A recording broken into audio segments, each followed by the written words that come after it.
Well, hello and welcome to Shane's Main Shop.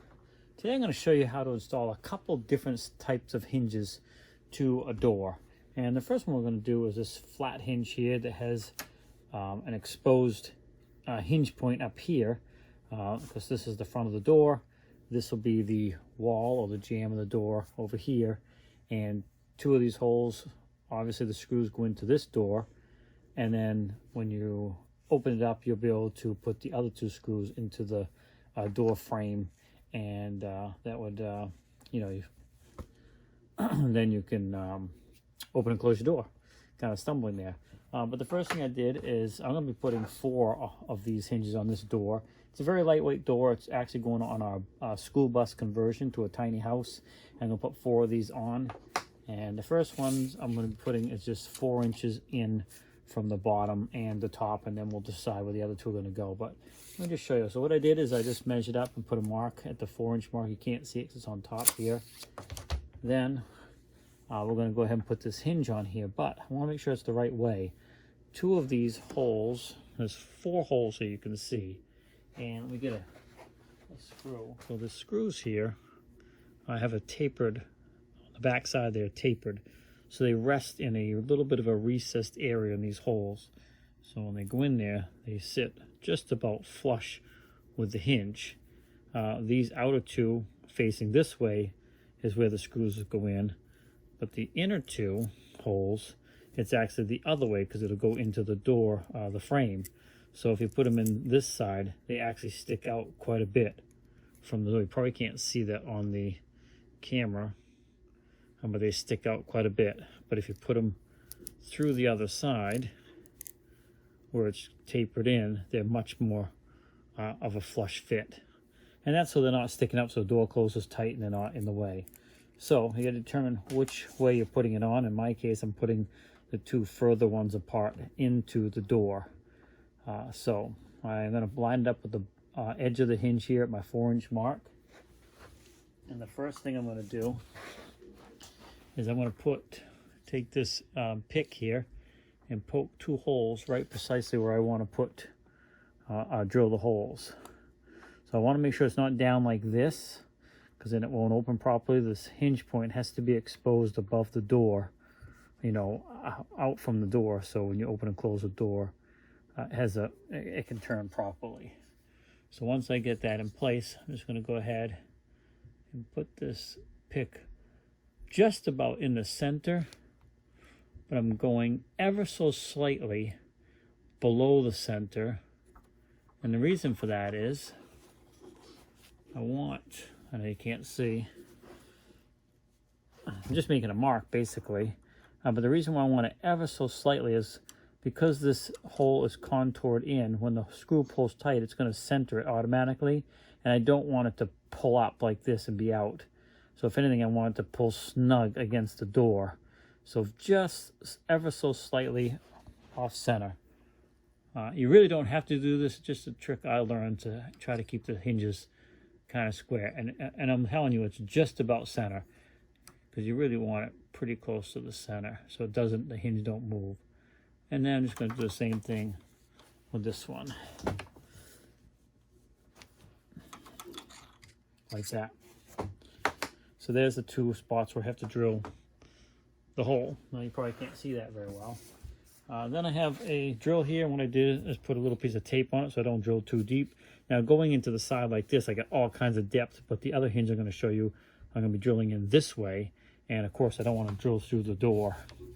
So what we'll do now is you want to hold your drill as straight as you can. You don't want to be going sideways, up or down. You want to just go straight in to the side of the door.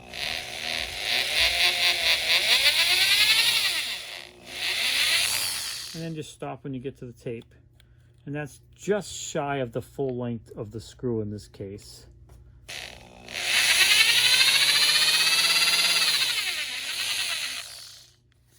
Okay. Once that's done, I'm going to go ahead and put your hinge. Now you can put these in with a electric drill gun or battery op or whatever. These hinges are so small and the screws are so small, it's just as easy to put them in with a screwdriver. You know, it's not a lot of work, and you lessen the chance of going too far with them, over tightening it, and ending up breaking something. So I'm just going to go ahead and get these screws in so you can see what I'm talking about. 1 second here, and I'll grab the other one.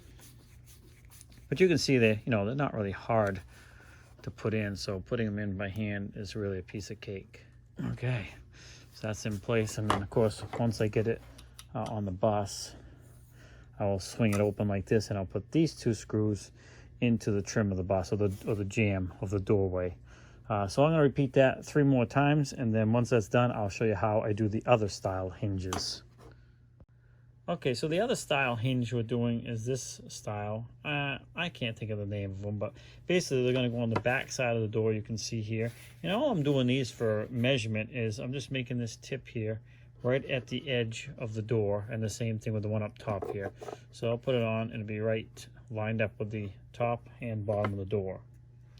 The first thing you're going to do is obviously get it lined up. I don't have to do any measuring. If you really want to be really perfect without eyeballing it, you can lay a board on here like this, and then just bring the hinge up until it hits it like that, and then you know it's right where you want it. Then basically I'm going to do the same thing. I'm going to put punch holes in the middle of each of those spots where the screws are going to go.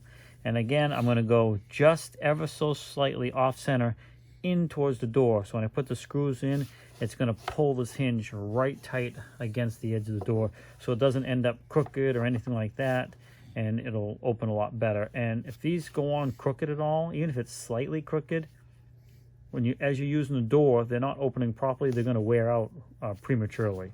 So you want to make sure they're on as square as you can be. So I'm just going to go ahead and, like I said, almost centered, but just ever so slightly in. And I just need a little bit of a mark to see where I'm going to drill the hole. I got those 3 there, and then I'm going to do the same thing down here, like that. And you can just get your hinges out of the way, and I'm going to do the same thing I did before. Now on this hinge, this is where it's more important for the tape, because you don't want to drill all the way through the door, which, believe me, I did by accident, but it wasn't on these doors, it was a different door. But anyway, yeah, so you're just gonna, and check it every once in a while just in case that tape starts to ride up.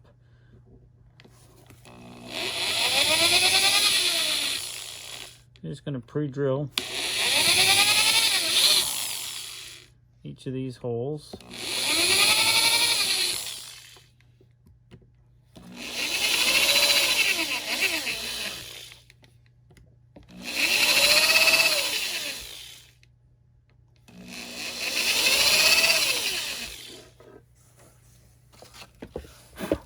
And once you get those drilled, put your hinges back on here, your screws. Now, there's a few different size screws here. You look here, you got, in this particular style, there is 4 longer ones. Hopefully you can see that. Let me get a couple close to the camera here. 4 longer ones and 6 shorter ones. The longer ones are going to go in the framework of your cabinet, and the shorter ones go in the hinge into the door. So we'll set those aside. And again, since you're going to just do the same thing I did in the other one, just going to do it with a hand screwdriver because they're such small screws. Nice and snug, and that's right tight against the edge of the door. And you're just going to repeat this process, get all these screws in the hinges. So I'll go ahead and finish that up. All right, just getting the last one in now. I'm still a little tight. Incidentally, if you're thinking, asking about the drill size, basically I made the drill size the thickness of the core of the screw without the threads. So the core of the screw has that hole to go down into, and the threads are what's cutting into the door. And I actually probably could have gone a little bit bigger with that drill because it was kind of tight. But then these doors are ready to be installed wherever they're going. and this is what they look like. You can kind of see that, and they'll just be installed onto the cabinet like so, and you'll you know, put the longer screws in these spots, and you'll have yourself a cabinet door. Hopefully that helps you out if you're getting ready to put some hinges on a door that you've made or something. That's a couple different type of hinges you can do. There's several other options, obviously, and there's other ways you can do this. These hinges will be removed because we got to finish painting these, but I wanted to get everything all installed, get the holes all in place, so it'd be quick to reassemble them once we put them on the bus that we're converting. So if you're interested in that, swing over to Life the Wild Ride, and you can kind of see that bus conversion and some other videos. But yeah, this is Shane's Main Shop. Appreciate you swinging by. Again, hopefully it helped you out. Have a great day, and we'll see you in the next video. Make sure you hit that like button, subscribe, come back often for more videos, and have a happy holidays.